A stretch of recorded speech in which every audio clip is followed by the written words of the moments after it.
100 days of B pharmacy day 5. ఈరోజు morning తొందరగా లేచి రెడీ అయిపోయి చాలా తొందరగా స్టార్ట్ అయిపోయినాం కాలేజ్కి.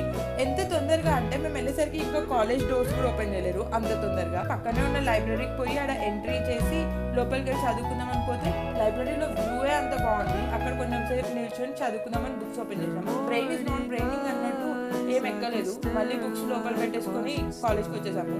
కాలేజ్కి వచ్చిన తర్వాత సిఆర్ డ్యూటీస్ చేస్తుంది, బోర్డ్ డ్రాప్ చేయడం ఎట్సెట్రా. క్లాసెస్ వినేసి హాస్టల్కి రిటర్న్ వచ్చేటప్పుడు ఇలా వెళ్తే హాస్టల్కి వెళ్తాం, ఇలా వెళ్తే ఐస్ క్రీమ్కి వెళ్తాం. హాస్టలా ఐస్ క్రీమా అని కొంచెం సేపు ఆలోచించుకొని సరే ఐస్ క్రీమ్కే పోదామని చెప్పి ఐస్ క్రీమ్ బండి అన్న దగ్గరికి పోయి ఐస్ క్రీమ్ తినేసి వచ్చాము. ఐస్ క్రీమ్ తినొచ్చాక రూమ్లో చూస్తే సిఆర్ చిన్నపిల్లలు చేష్టలు చేస్తూ ఆడుకుంటా ఉంది. అమ్మ బాబాయ్ ఇవన్నీ మనం చూడలేము, బయట తిరుగుదామని కోరిమంటలు వేసుకొని కూర్చున్నారు.